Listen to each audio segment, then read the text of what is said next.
Dereng muru Pak Silon.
Bismillahirrahmanirrahim.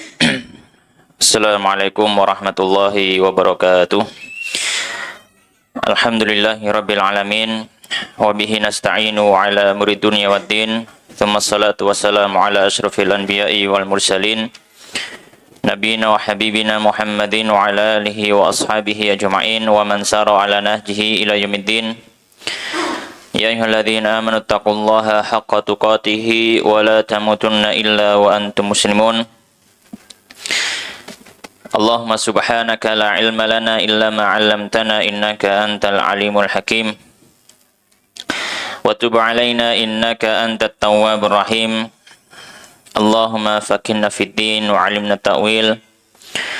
Warzuqna al-ikhlas fil 'ilmi wal 'amal. Rabbi syrah li sadri wa yassir li amri wahlul 'uqdatan min lisani yafqahu qawli. Allahumma amin. Ma'asyiral muslimin jamaah rahimani wa rahimakumullah.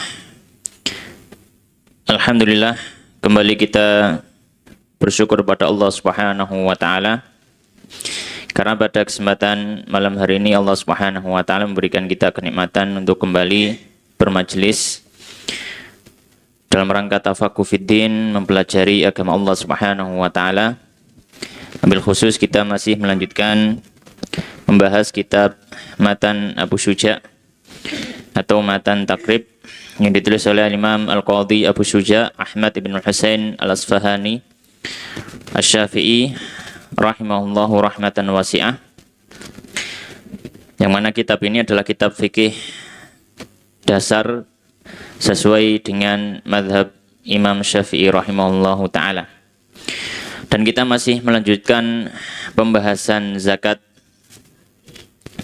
Pada pertemuan yang sebelumnya kita sudah membahas tentang syarat-syarat kewajiban zakat. Kita sudah membahas tentang syarat wajibnya zakat peternakan, membahas juga syarat wajibnya zakat emas dan perak. Kemudian juga membahas syarat wajibnya zakat pertanian dan juga buah, yaitu kurma dan anggur.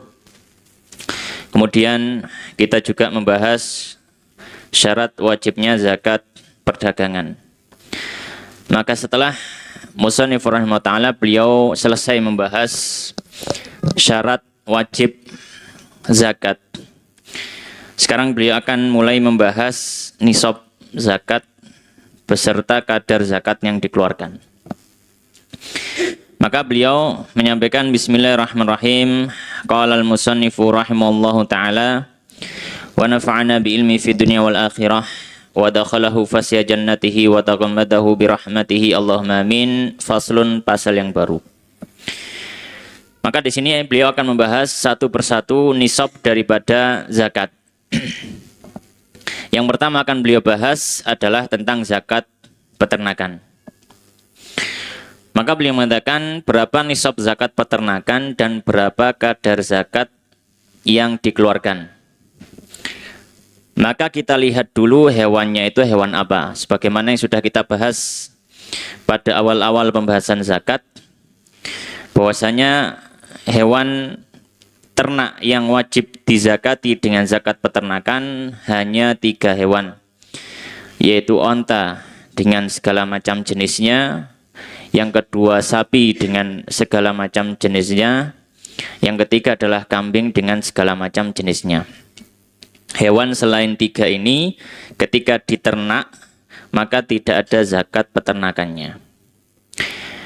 Maka beliau membahas memulai dari nisab onta. Maka beliau mengatakan qala wa awwalu nisabil ibli.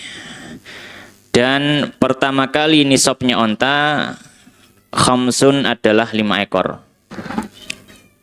Maka onta 5 ekor ketika seorang beternak onta dan ontanya ini mencapai 5 ekor dan sudah berlalu haul, ya, sudah berlalu 1 tahun, maka kata beliau wa fiha, dan di dalam 5 ekor ini kadar zakatnya adalah syatun, 1 ekor kambing. Maka onta yang dikeluarkan atau zakat yang dikeluarkan dari 5 ekor onta adalah 1 ekor kambing. Dan yang dimaksud dengan 1 ekor kambing di sini adalah 1 ekor kambing yang sah digunakan untuk berkurban, yaitu dia adalah kambing jadza'ah minal dha'ni atau thaniyah minal ma'iz. Nanti akan dibahas di pembahasan zakat kambing. Yaitu dilihat kalau misalkan dia ingin membayarnya dengan domba, maka dia adalah domba yang sudah berumur 1 tahun. Kalau dengan kambing Jawa, kambing biasa, ya, bukan kambing domba, maka dia berumur 2 tahun. Maka ini yang bisa dipakai untuk membayar zakat onta. Wa fi ashrin, kemudian nisab berikutnya.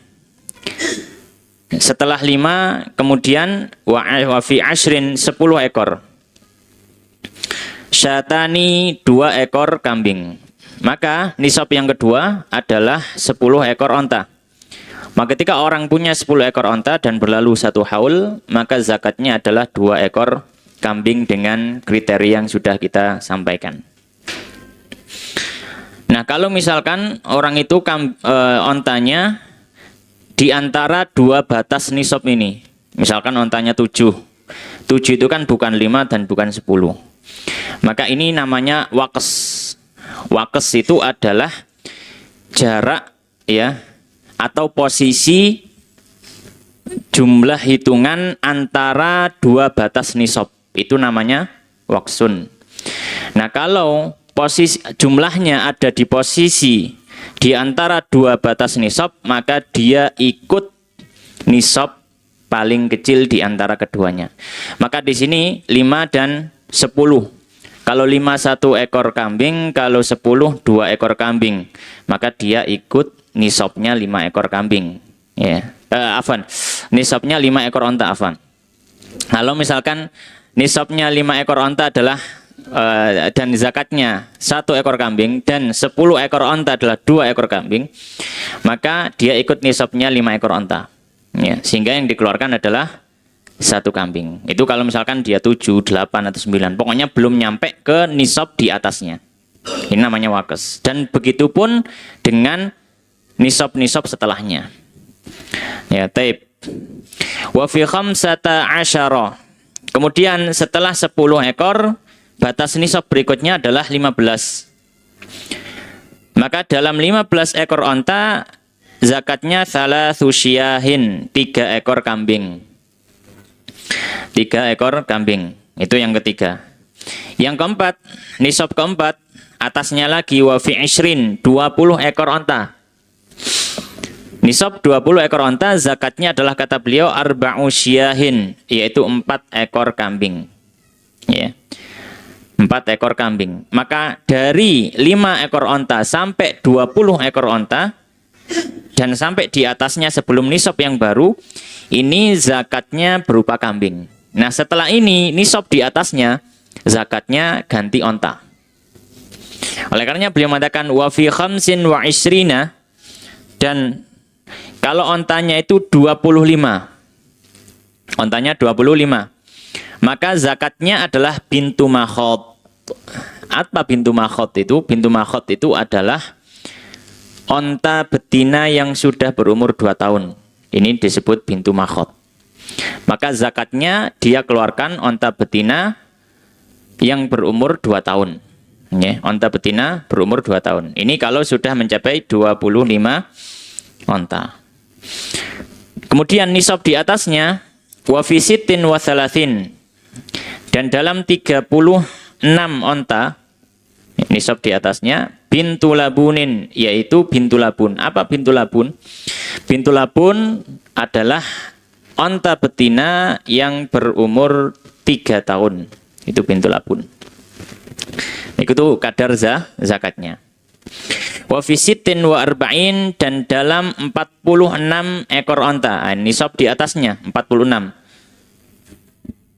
Kalau 46 ekor onta, maka zakatnya adalah hiqqatun hiqqah. Apa hiqqah itu? Hiqqah itu adalah onta betina berumur 4 tahun. Ya. Kemudian nisab di atasnya wa fi ihda wasittina, dan dalam 61 ekor, nisab di atasnya 61. Maka zakatnya adalah jadza'atun, 1 ekor jadza'ah. Ya, jadza'ah itu adalah onta yang berumur 5 tahun. Yang sudah berumur 5 tahun. Nisab di atasnya yaitu 76.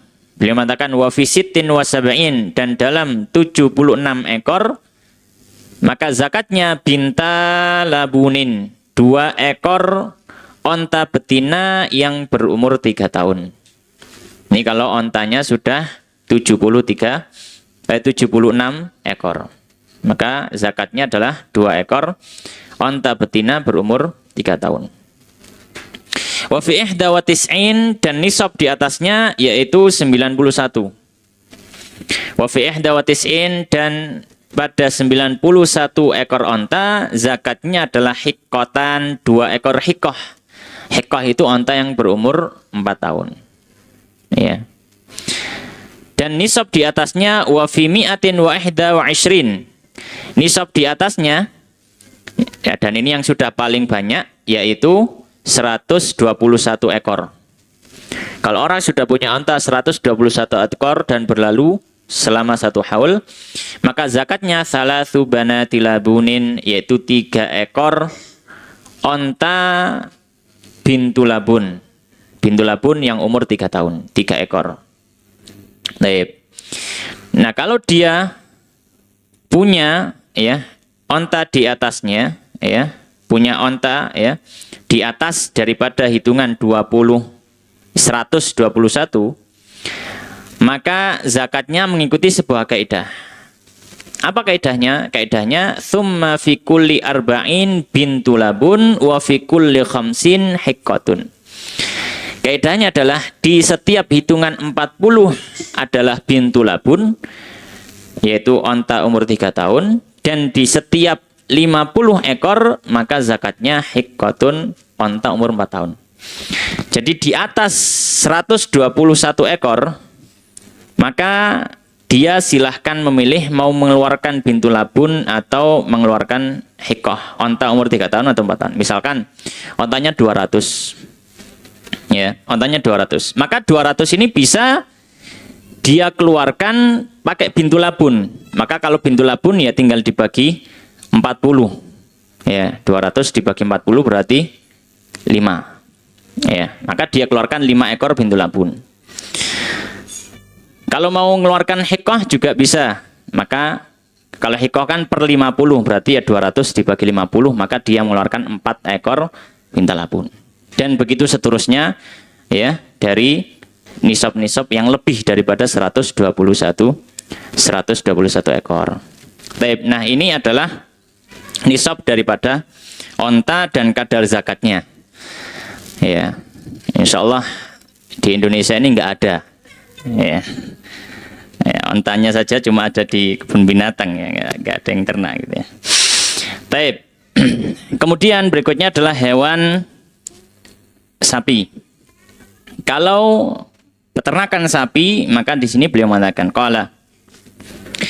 Atau sebelum itu dalilnya apa? Dalil dari semua yang sudah disebutkan ini, dalilnya telah berlalu dalam hadis ya, riwayat Bukhari dan juga selainnya.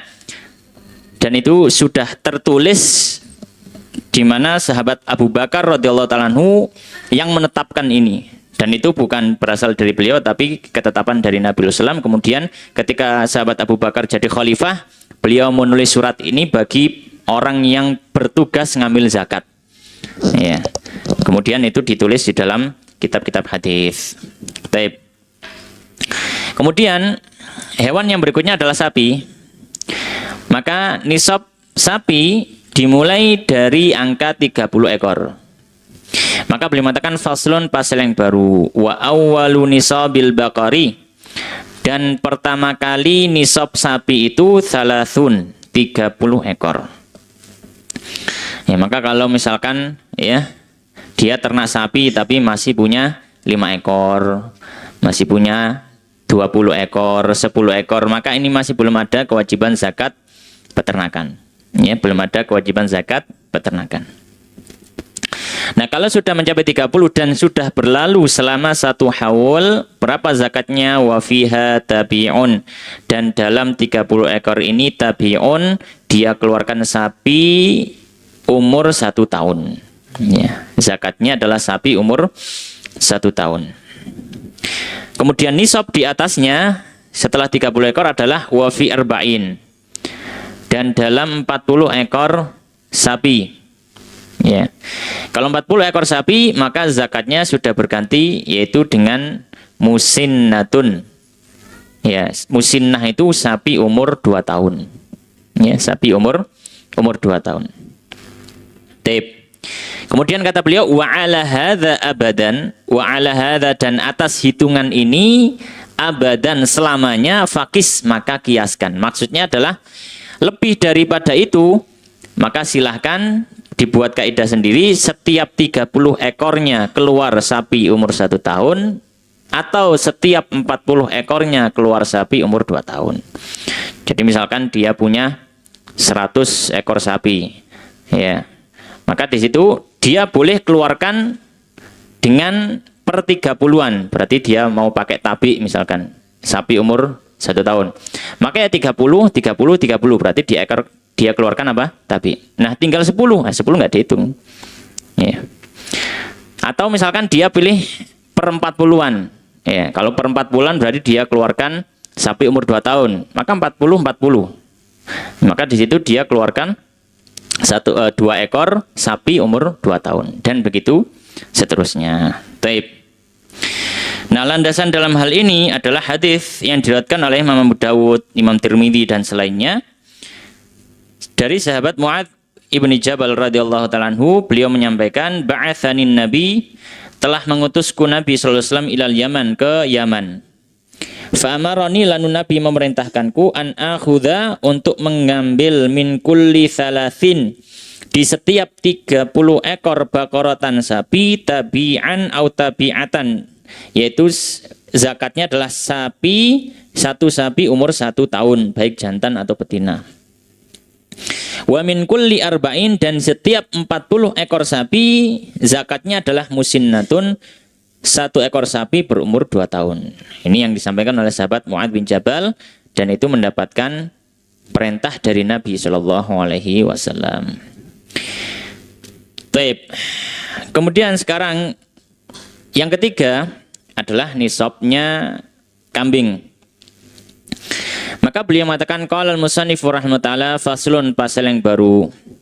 Wa awwalu nisabil ghanami, dan pertama kali nisab kambing itu arbaun 40. Kalau kambing nisabnya adalah 40 ekor. Kalau dia ternak kambing masih 30 ekor atau 20 ekor, maka masih belum ada zakat peternakannya. Baik. Nah, ketika sudah masuk 40 ekor, wa fiha syatun, maka zakatnya adalah 1 ekor kambing. Dengan catatan jad'atun minadh-dhani, dia itu kalau dari kambing domba, dha'n itu domba, maka dia jad'ah itu yang sudah berumur 1 tahun. Atau thaniyatun minal ma'zi, boleh juga dikeluarkan kambing, kalau kambing biasa, ma'az itu kambing biasa yang berumur 2 tahun. Ya. Maka ini kambing yang boleh digunakan untuk membayar zakat. Ya. Jadi 40 ekor kambing, zakatnya 1 kambing. Nisab di atasnya, nah jaraknya ini agak jauh. Nisab di atasnya yaitu 121. Maka beliau mengatakan wa fi mi'atin wa ihda wa ishrin, dan dalam 121 ekor kambing, maka zakatnya syatan 2 ekor kambing. Nisab di atasnya 121, zakatnya 2 ekor kambing. Dengan perincian spesifikasi kambing yang sudah disebutkan tadi. Kemudian nisab ketiga di atasnya wa fi mi'atain wa wahidah. Nisab ketiga adalah 201. Kalau kambing sudah mencapai 201 ekor, maka zakatnya thalathu syiahin, 3 ekor kambing. Ya, 3 ekor kambing. Kemudian nisab keempat, nisab di atasnya, dan ini terakhir, wa fi arba'i mi'atin, ketika kambing sudah mencapai 400 ekor, maka zakatnya adalah arba'u syiyah, adalah 4 ekor kambing. Lebih dari 400, maka kaidahnya kata beliau tsumma fi kulli mi'atin, dan di setiap 100 ekor syatun, dia keluarkan 1 ekor kambing. Maka dia punya misalkan 505 ekor kambing, maka dia keluarkan 5 kambing. Dia punya 620 ekor kambing, dia keluarkan 6 ekor kambing, dan begitu seterusnya. Dihitung per 100 ekor. Nah, maka ini adalah zakat peternakan, nisab dan juga kadar yang harus dikeluarkan. Ya. Apa dalil dari zakat kambing ini, nisab-nisab yang sudah disebutkan? Dalilnya disebutkan oleh Imam Bukhari dalam kitab sahihnya, ya, dari tulisan atau surat yang ditulis oleh sahabat Abu Bakar As-Siddiq radhiyallahu ta'ala anhu. Beliau menyampaikan, wa fi sadaqatil ghanami, dan dalam zakat kambing, fi saimatiha, di dalam kambing yang saimah, yaitu yang pakannya itu dia tidak dibelikan tapi dia merumput. Idza kanat arba'in, jika mencapai 40 ekor, ila isrin wa mi'ah, sampai 120 syatun, ya, syatun, maka 1 ekor kambing. Fa idza zadat ala isrin, jika lebih dari isrin wa mi'ah, 120 berarti sudah masuk 121. Ila mi'ataini, hingga 200, maka zakatnya syatan, yaitu 2 ekor kambing. Fa idza zadat ala mi'atain, jika lebih dari 200, sudah masuk 201 dan seterusnya. Ila thalathi mi'ah, hingga 300 ekor. Ya, hingga 300 ekor. Fa fiha thalathu syiyah, maka dia punya kewajiban 3 ekor kambing. Fa idza zadat ala thalathi mi'ah, jika lebih dari 300 ekor, fa fi kulli mi'atin syatun, maka di setiap 100 ekornya dia keluarkan 1 ekor kambing. Ya. Baik. Dan kata beliau, fa idza kanat saimatur rajuli naqisatan, jika ternyata hewannya seseorang itu kurang min arba'ina, ya, syatan, ya, wahidatan, kurang dari 40 ekor, meskipun kurangnya itu cuma 1 ekor, falaisa fiha shadaqatun, maka enggak ada zakatnya. Maksudnya ya kalau misalkan saya punya kambing, tapi kambing saya cuma 39 ekor. Apakah ada zakat ternaknya? Kata Nabi Islam, kata sahabat Abu Bakar yang diwasiati oleh Nabi Islam, kata beliau tidak ada. Meskipun cuma kurang 1 ekor kambing saja. Illa ayyasha rabbuha, kecuali kalau pemiliknya mau mengeluarkan, tapi nilainya sebagai sedekah. Sudah nggak apa-apalah meskipun kurang 1 wis tak tokno siji misalkan. Nggak ada masalah ya diterima saja. Tapi secara kewajiban tidak ada kewajiban karena belum mencapai apa? Batas nisab terendah yaitu 40 ekor. Taib. Nah, berikutnya beliau membuat pasal yang baru yaitu zakat zakat harta yang dimiliki oleh lebih dari 1 orang dan digabungkan, ya, yang dibahasakan dengan istilah zakatul khilthah, zakat harta yang sudah dicampur. Nah, ini disisipkan ketika selesai membahas nisab hewan ternak, ya, karena zaman dulu yang sering digabungkan semacam ini itu adalah usaha peternakan. Misalnya ada orang punya ya kambing berapa, si A punya kambing berapa, si B punya kambing berapa, akhirnya digabungkan kambingnya, usaha bareng, ya, usaha bareng. Oleh karenanya beliau sebutkan pembahasan zakatul khilthah, zakat harta yang sudah digabungkan menjadi satu, ini di pembahasan ini. Maka pembahasan berikutnya adalah zakat harta yang digabungkan menjadi satu dari kepemilikan beberapa orang, ya. Maka kita sampaikan, yang pertama bahwasanya ketika kaidahnya, ya, kaidah umumnya, ketika harta itu digabungkan menjadi satu, maka dia dianggap menjadi satu harta. Dia dianggap menjadi satu harta. Sehingga apa? Sehingga ketika sudah mencapai nisab zakat harta itu, maka dikeluarkan zakatnya. Ya, dan prinsipnya adalah seperti itu. Selama memang harta itu sudah dicampur menjadi satu. Ya, selama harta itu dicampur menjadi satu. Nah, dan zakat khilthah ini, zakat harta yang dicampur ini bisa masuk ke berbagai macam jenis komoditas zakat. Bisa masuk ke barang ternak, bisa masuk ke simpanan emas, atau bisa masuk ke simpanan perak, bisa masuk ke simpanan uang, ya, bisa masuk ke zakat perdagangan, bisa masuk ke zakat pertanian, semuanya. Selama kepemilikannya lebih daripada 1 orang, maka dianggap harta itu menjadi satu harta. Ya. Nah, kalau misalkan yang digabungkan adalah ternak, ya, 2 orang bersirkah, 2 orang bekerja sama untuk membuat sebuah peternakan, ya, yang satu membawa 100 ekor kambing, yang satunya membawa 100 ekor kambing, kemudian dijadikan satu, bikin sebuah peternakan besar. Maka di sini beliau akan bahas itu. Maka beliau mengatakan qala faslun, pasal yang baru, wal khalithani, dan 2 harta yang dicampur, yuzakkiyani, dizakati, ya, zakatal wahid, seperti zakatnya 1 harta. Maka selama harta itu yang sudah dicampur tadi mencapai nisab, maka sudah wajib dizakati. Ini tadi kaidah yang saya sampaikan, dianggap sebagai satu harta, ya. Dan ini ketika ada syarat-syaratnya. Ketika harta itu memang dicampur. Dicampur.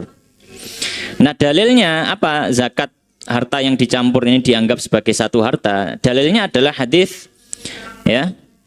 Hadisnya sahabat Abu Bakar tadi, hadisnya panjang dan di dalamnya disebutkan la yujma'u baina muftarakin au baina muftarikin wa la yufarraqu baina mujtami'in khasyata shadaqah. Kata beliau, kata sahabat Abu Bakar,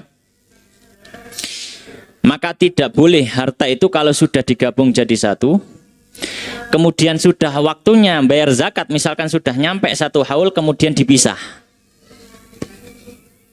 Ya.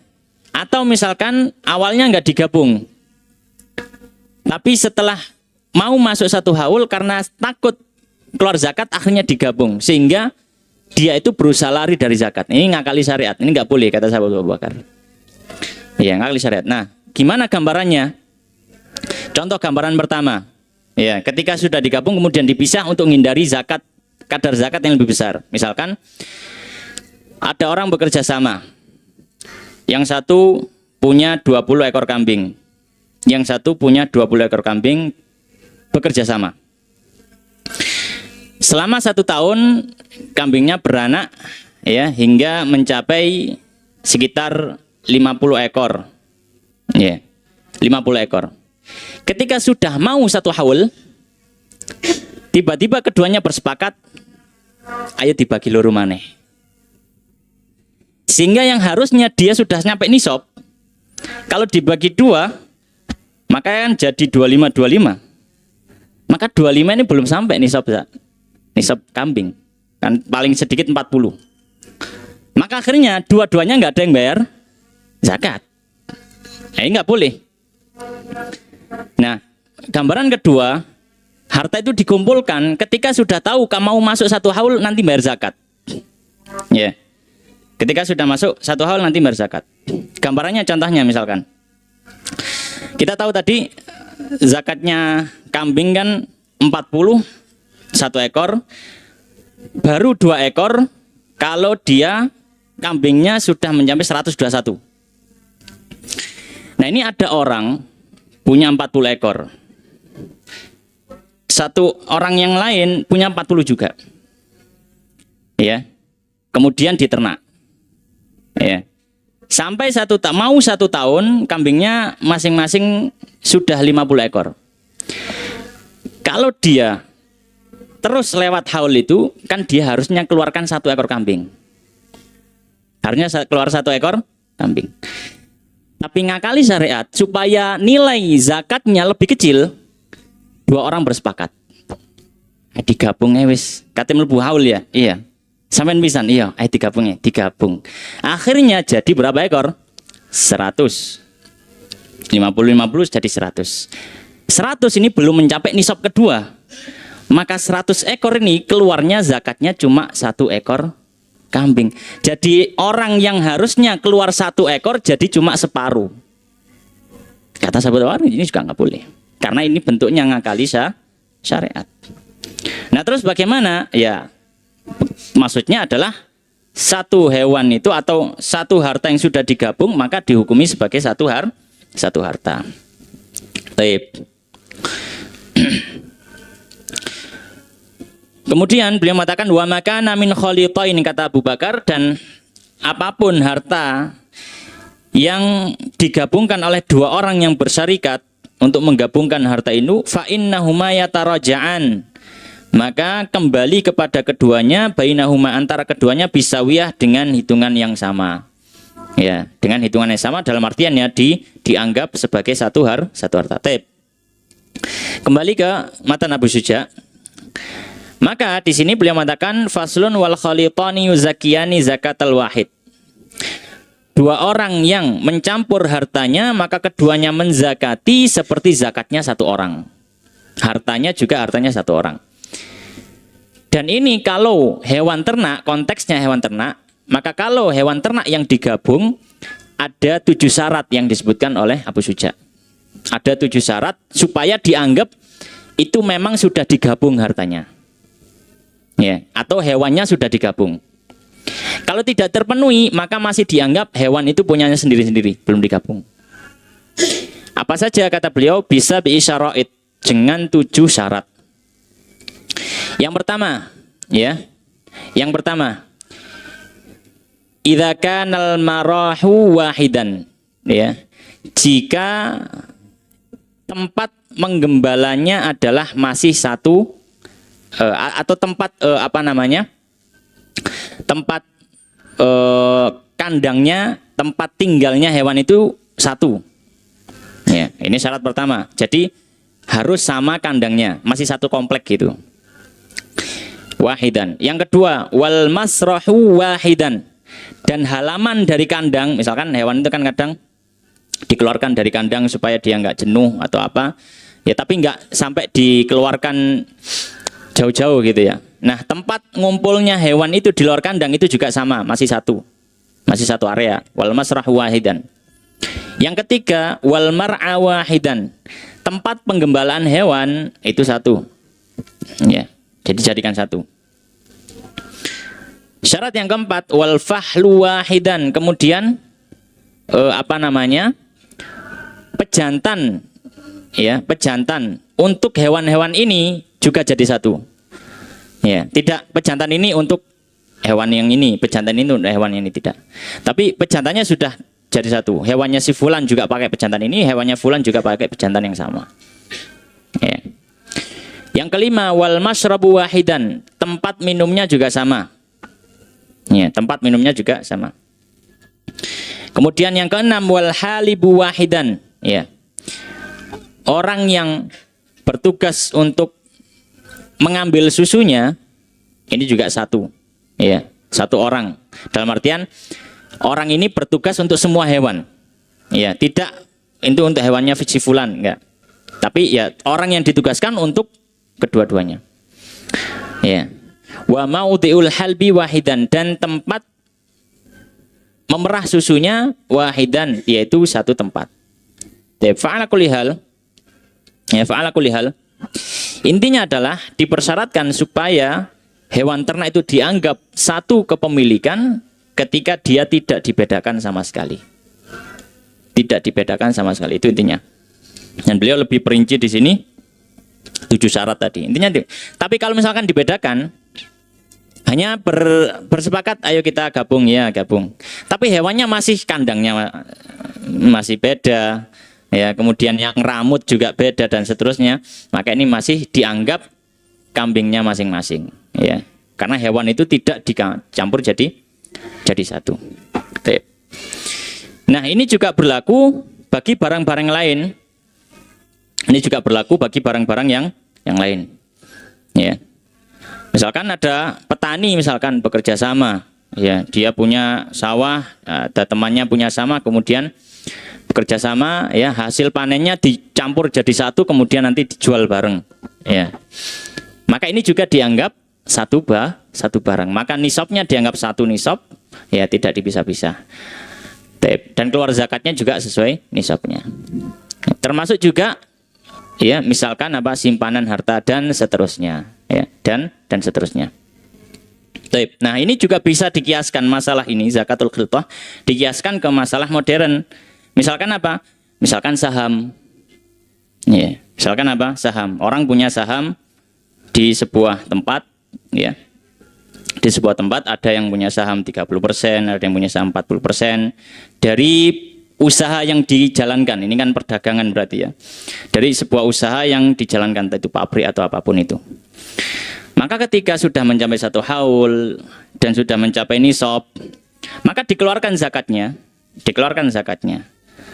Ya, dianggap sebagai satu kepemilikan. Ya. Nah, nanti prosentase dari yang diambil sesuai dengan prosentase kepemilikan saham. Misalkan zakat yang dikeluarkan misalnya 100 juta. Ini ada yang punya, ya, berapa orang, misalkan yang punya 3 orang lah, misalkan. Yang satu megang 20%, yang satu megang 30%, yang satu megang 50%. Makanya dikeluarkan tadi yang punya 50%, ya dianggap zakatnya itu ngambil 50 juta dari bagian dia, yang satunya ngambil 30 juta, yang satunya ngambil 20 juta, dan seterusnya. Ya, jadi bisa dikiaskan ke masalah kontemporer semacam itu. Taib. Kemudian berikutnya adalah nisab zakat emas dan perak. Tapi sebelum itu mungkin adzan terlebih dahulu.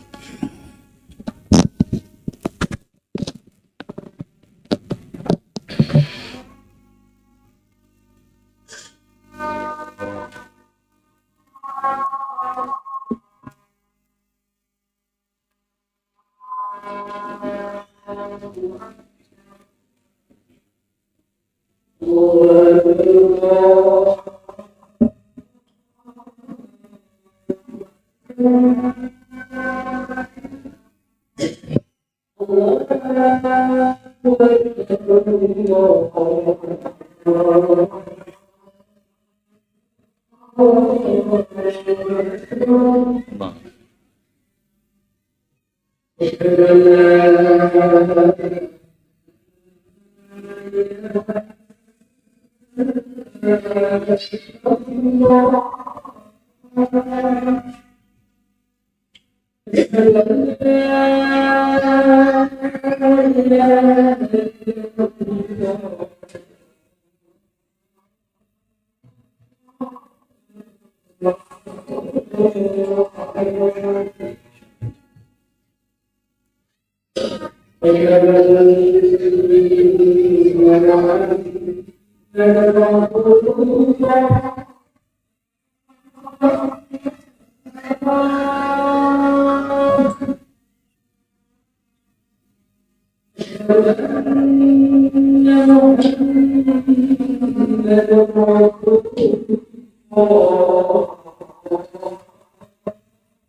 Baik, kita tambah sedikit. Selesai kita sudah membahas tentang nisab zakat peternakan dan kadarnya. Kemudian juga ditambah pembahasan tambahan yaitu tentang zakat khiltah atau zakat harta yang dicampur menjadi satu. Termasuk di dalamnya kalau misalkan harta itu adalah hewan ternak sendiri atau termasuk juga harta-harta lain. Ya, maka cara zakatinya adalah dia dianggap satu harta, kemudian dihitung nisabnya dan keluarkan zakatnya. Baik, sekarang kita masuki nisab zakat yang kedua, yaitu nisab zakat emas dan perak. Maka beliau mengatakan bismillahirrahmanirrahim, qala al-musannifu rahimahullah taala, faslun, pasal yang baru. Qala nisabudz dzahabi wa nisabudz dzahabi, dan nisabnya emas ishruna mithqalan, yaitu 20 mithqal, wa fihi rubu'ul usyri, dan dalam 20 mithqal itu ada 2,5%, ya. Rubul usyri itu 1/40, jadi ya 2,5%. Wa huwa nisfu mithqal, dan 1/40 itu sama dengan setengah mithqal.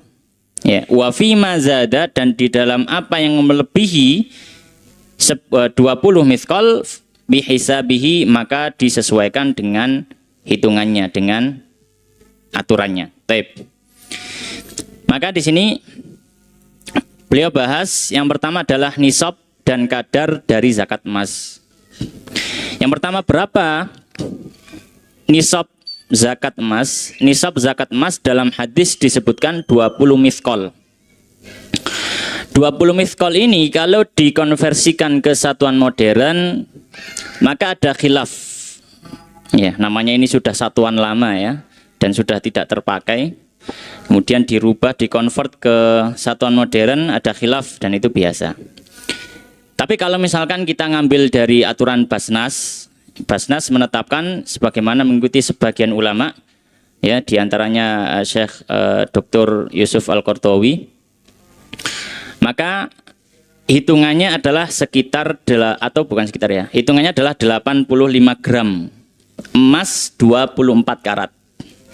Hitungannya adalah 85 gram emas 24 karat. Maka ini dianggap nisab daripada emas yang setara dengan 20 mithqal. Maka kalau orang punya simpanan emas kurang dari itu, ya, meskipun sudah berlalu 1 haul, maka tidak ada kewajiban zakatnya karena belum mencapai nisab. Ya, belum mencapai nisab. Ya. Dan hitungan 20 mithqal atau 85 gram emas ini itu dengan hitungan 24 karat. Maka kalau nilai karatnya kurang dari 24, maka disesuaikan hitungannya. Nah, bagaimana menghitungnya? Di sini kita sampaikan sebuah rumus. Rumus untuk mengetahui nilai emas kita kalau misalkan 24 karat. Rumusnya adalah berat emas, ya, ini paling belajar matematika kalian. Ya, rumusnya adalah berat emas dikali nilai karatnya dalam kurung dibagi 24. Ya. Jadi nilai emasnya dikali nilai karatnya di dalam kurung kemudian dibagi 24. Maka kalau misalkan jenengan punya 85 gram emas tapi karatnya cuma 17, ya, maka bisa kita hitung misalkan, ya, 85 dikali 17 karat, ya, kemudian dibagi 24 karat, maka nilainya 60,2. Maka kalau emas jenengan itu 85 gram tapi 17 karat, tidak ada kewajiban zakat. Duh, sampun 85 gram Ustaz. Iya, tapi karatnya tidak 24. Ya, hitungan 85 gram emas itu kalau 24 karat. Ya. Sekarang kalau misalkan emasnya 120 gram. Oke, misalkan emasnya 120 gram, 120 terus karatnya 17 misalkan, dikali 17. Kemudian dibagi 24. Maka pas 85 gram. Ya, maka kalau misalkan emas dengan karatnya itu nilainya hanya 17 karat, baru wajib zakat kalau jenengan punya 120 gram. Ya. Jadi cara menghitungnya tadi. Jadi berat daripada emasnya dikali nilai karatnya, kemudian dalam kurung dibagi 24 karat. Itu hasil nilai gramnya kalau 24 karat. Baik. Nah, kemudian sekarang berapa kadar zakat yang dikeluarkan kalau sudah mencapai nisab? Beliau mengatakan wa fihi rubul usyri. Kadar zakatnya yaitu 1/40 atau 2,5% dari harta tadi, dari emas tadi. Ya. Baik. Dan lebih dari itu maka disesuaikan. Misalkan 100 gram, 200 gram, ya tinggal 2,5%-nya. Baik.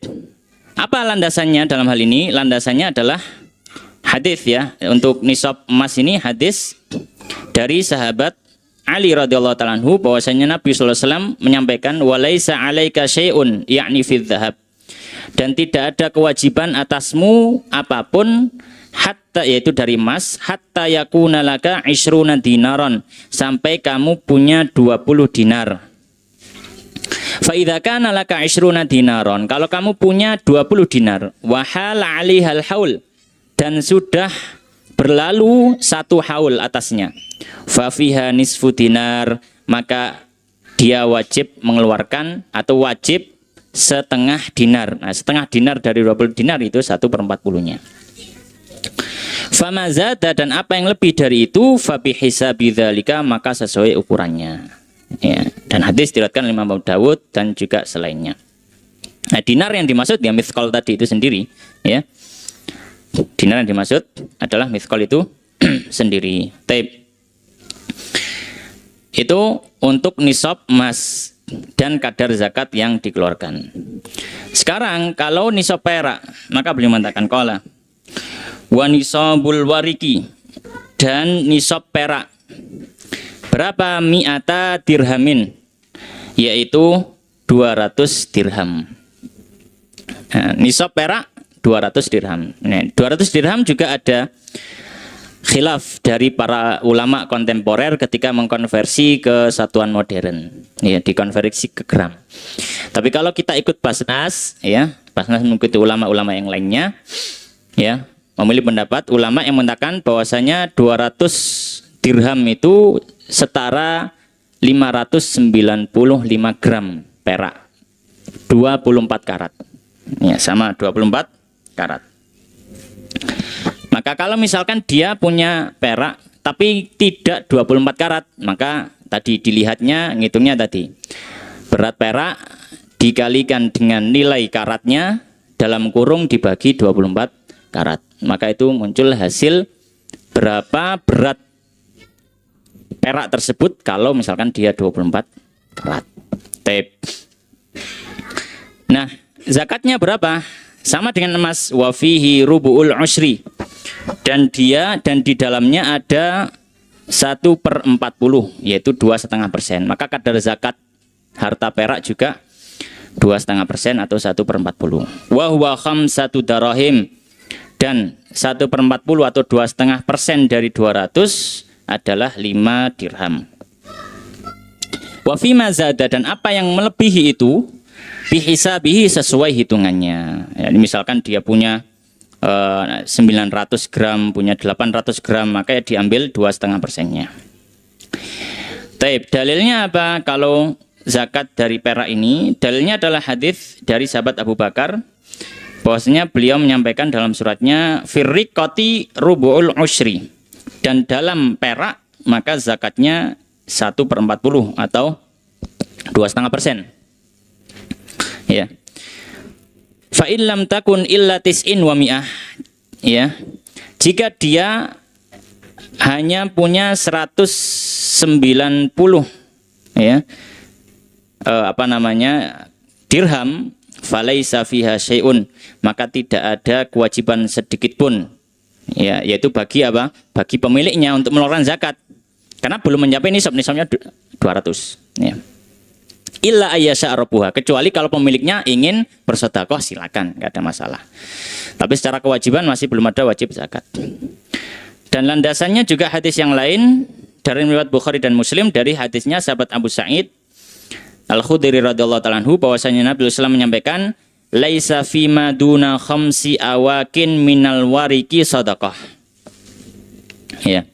Dan kata Nabi sallallahu alaihi wasallam, tidak ada di dalam harta yang kurang, ya, dari 5 ukiyah dari perak sedekah zakat. Jadi kalau misalkan peraknya itu kurang dari 5 ukiyah, jadi nisabnya 5 ukiyah, maka nggak ada zakatnya. Nah, 5 ukiyah ini berapa? Para ulama menyebutkan, ya, 1 ukiyahnya itu sekitar 400 dirham, 40 dirham, 40 dirham.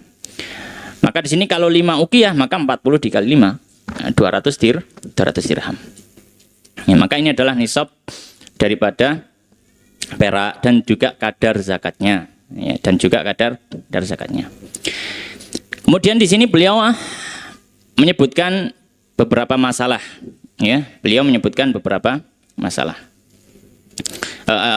di dalam tulisan ini hanya disebutkan satu masalah, yaitu tentang bagaimana kalau emas atau perak ini bentuknya perhiasan.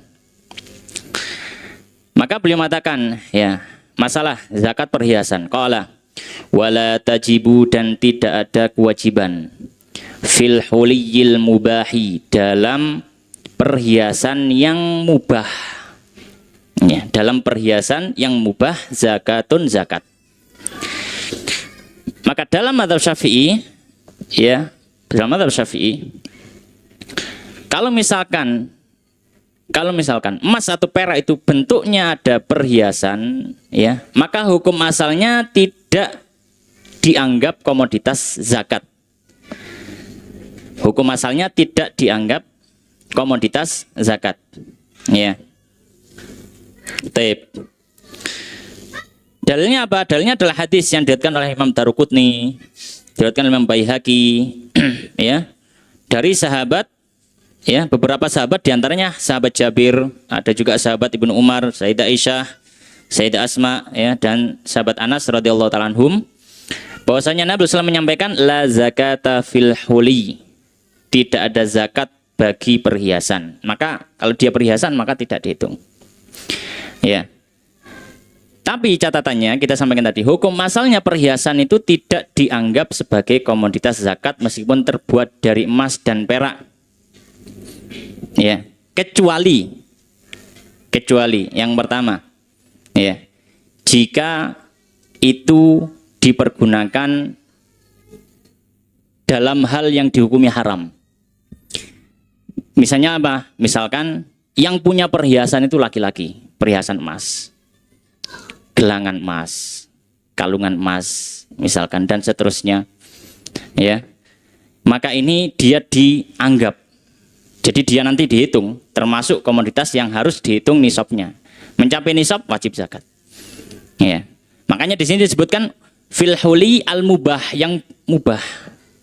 Maka perhiasan itu dihukumi haram, misalkan yang punya yang make laki-laki dan seterusnya, maka tetap dianggap komoditas zakat. Karena dia bukan hulil mubah, tapi hulil muharram, perhiasan yang diharamkan. Yang kedua, ya, yang kedua tidak disebutkan di sini. Kalau misalkan perhiasan itu dibeli, tapi memang tujuannya cuma disimpan saja. Untuk apa? Untuk investasi. Disimpan aja, nggak pernah dipakai. Ya, nggak pernah dipakai. Ya, maka ini meskipun bentuknya adalah perhiasan, karena memang tujuannya untuk lil idkhar, untuk disimpan jadi harta simpanan, maka dia dihitung.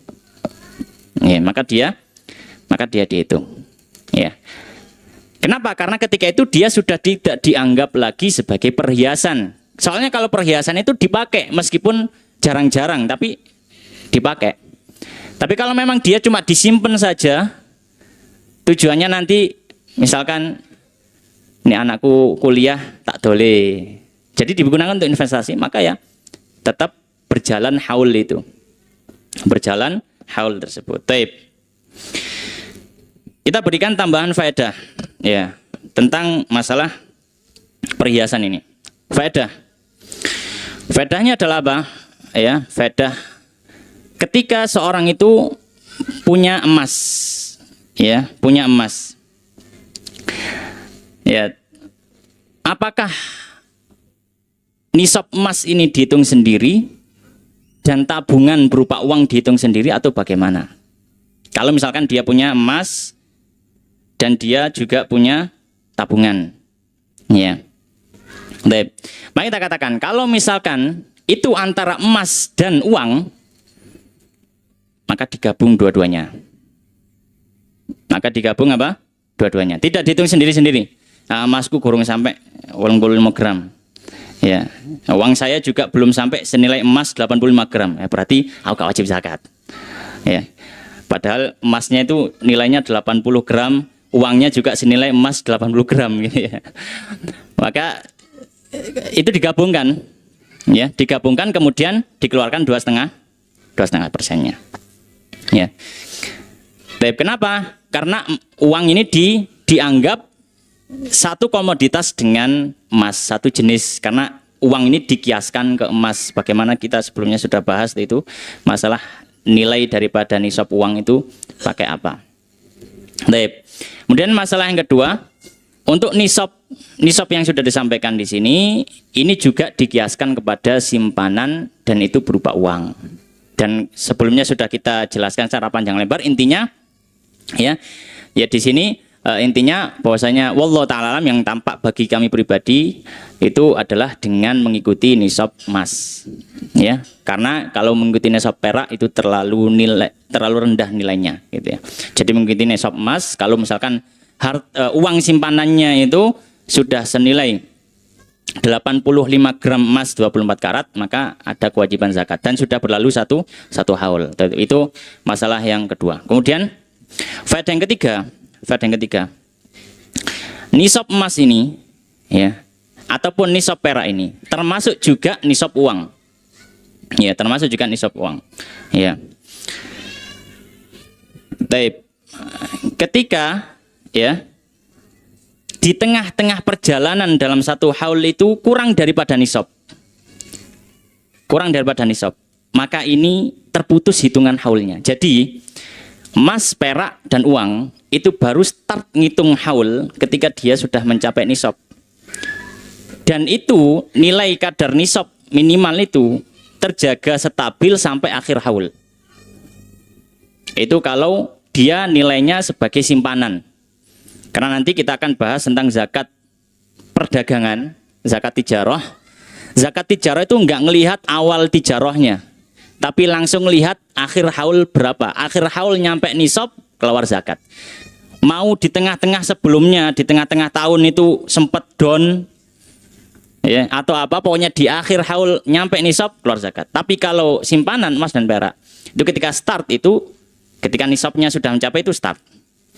Kemudian setelah itu dalam perjalanannya tidak boleh berkurang dari ambang minimal nisab. Kalau berkurang maka terputus hitungan. Baru ngitung lagi kalau mencapai nisab. Tapi ini buat angsal diakali. Kate hauli tak boleh sih emasku 5 gram. Buat angsal ya. Maka ini hal yang diharamkan, tidak diperbolehkan. Ya. Kecuali kalau memang butuh, ya. Kalau memang apa? Dibutuhkan, sudah dipersiapkan nih tabungan untuk anak saya kuliah atau apa, akhirnya waktunya bayar, ya dikeluarkan, nggak ada masalah. Dari fala kulli hal itu kalau misalkan apa? Simpanan daripada emas, perak ataupun uang. Baik. Kemudian mungkin masalah yang terakhir yang ingin kita singgung adalah tentang, ya, faedah, ya, tentang masalah zakat profesi. Ya, karena ini berhubungan dengan emas, perak, ya, kemudian dikiaskan ke uang, maka kita singgung juga masalah zakat profesi. Baik. Kita sampaikan zakat profesi kalau mengikuti literatur klasik dari kitab-kitab fikih, hampir semua ulama menyatakan, ya, bahwasanya zakat profesi yang digambarkan oleh banyak badan zakat hari ini, maka ini tidak termasuk. Dalam artian tidak ada kewajiban itu. Ya. Tidak ada kewajiban itu. Ya. Kenapa? Ya, ada beberapa alasan. Ya, salah satu alasannya misalkan, ya, karena tidak mencapai hitungan haul dengan benar. Hitungannya tidak mencapai hitungan haul dengan benar. Ya. Tapi kalau misalkan saya ingin bersedekah lah misalkan, saya nggak apa-apa wes ngikuti pendapat yang ada zakat profesi juga nggak ada masalah. Ya, tidak ada masalah. Sebagaimana tadi sahabat Abu Bakar mengatakan, nisabnya itu segini, tapi kalau kurang dari nisab kamu pengen sedekah, ilan ya sya'rabuha. Ya sakarabar sing duwe dunyo, ya dia mau mengeluarkan ya silakan saja. Ya, nah kalau misalkan pendapat kedua ini ditelurkan oleh ulama-ulama kontemporer, yaitu dengan zakat profesi. Ada banyak skema cara zakat profesi, tapi kita ambil yang di tempat kita dan ini di fatwan MUI, ya, cara yang diarahkan oleh MUI. Profesi orang itu dilihat gajinya berapa, ya, gajinya berapa dulu. Ya, insya Allah gaji 5 juta kayak gitu masih, insya Allah masih belum, ya. Ya. Nah, dilihat ketika orang punya rawatibus syahri, gaji bulanan. Ada orang yang gaji bulanannya sekali gajian sudah mencapai nisab. Sekali gajian sudah mencapai nisab. Berarti sekali gajian itu bisa beli emas 85 gram. Ya, dengan 24 karat. Misalkan ada, ya. Dan itu insya Allah ada saja gitu ya. Ya, insya Allah saja. Nah, kalau dia setiap bulannya punya gaji sebesar itu, maka dia langsung keluarkan 2,5% di setiap gajiannya. Di setiap gajiannya. Baik.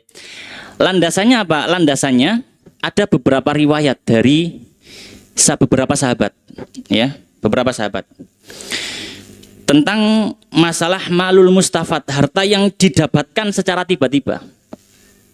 Harta didapatkan secara tiba-tiba. Jumhur ulama mengatakan harta yang didapat secara tiba-tiba dia tidak ada kewajiban zakat sampai dia itu berlalu 1 haul. Nggak ada haul, nggak ada zakat.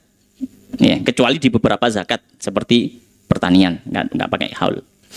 Tapi selain itu ya dia dapat harta ya nunggu 1 haul. Nah, tapi ada beberapa sahabat yang berpendapat ketika dia dapat harta itu capai nisab langsung keluarkan.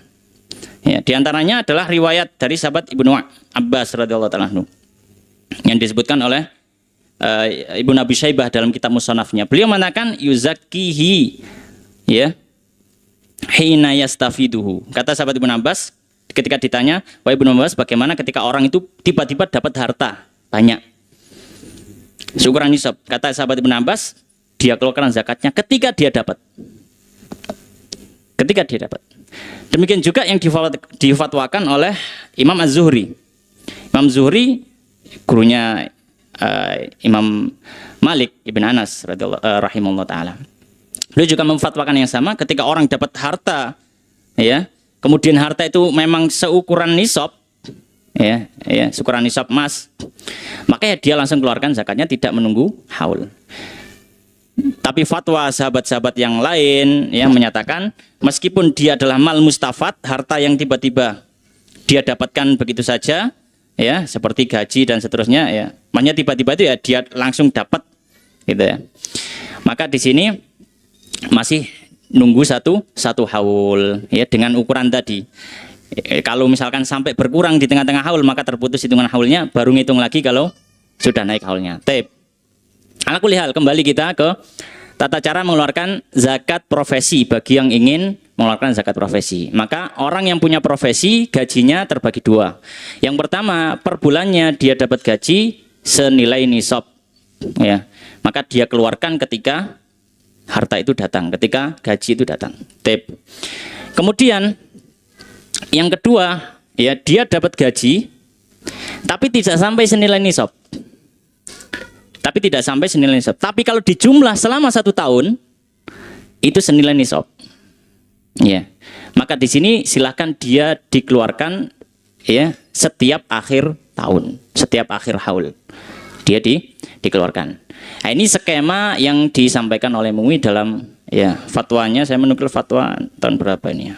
Fatwa, ya, nomor 3 tahun 2003. Itu yang disampaikan oleh MUI dengan skema zakat profesi seperti itu. Tapi kalau misalkan ada yang ingin berpendapat, ya nggak usah zakat profesi, ya, maka ya silakan saja. Dan memang dalam literatur klasik para fuqaha zaman dahulu tidak mengiyakan, ya, skema zakat profesi yang ada pada hari ini, ya, karena di situ ada beberapa syarat yang tidak terpenuhi. Di antaranya yang paling besar adalah ketidakbenaran dalam aturan haul. Tapi kembali, kalau misalkan dia mau, ya, mengeluarkan uangnya karena dirasa, ya, cukup banyak hartanya sehingga dia ingin mengambil pendapat zakat profesi, itu tadi salah satu skema yang bisa ditawarkan untuk dikeluarkan zakatnya.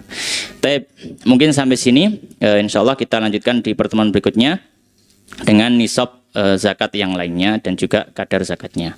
Wallahu ta'ala alam, wa sallallahu wa sallim wa barik ala nabina wa sayyidina wa habibina Muhammadin wa ala alihi wa ashabihi ajma'in. Kita tutup dengan doa kafaratul majelis. Subhanakallahumma bihamdika asyhadu an la ilaha illa anta astaghfiruka wa atubu ilaik. Wa akhiru ta'ala alhamdulillahirabbil alamin. Wassalamualaikum warahmatullahi wabarakatuh.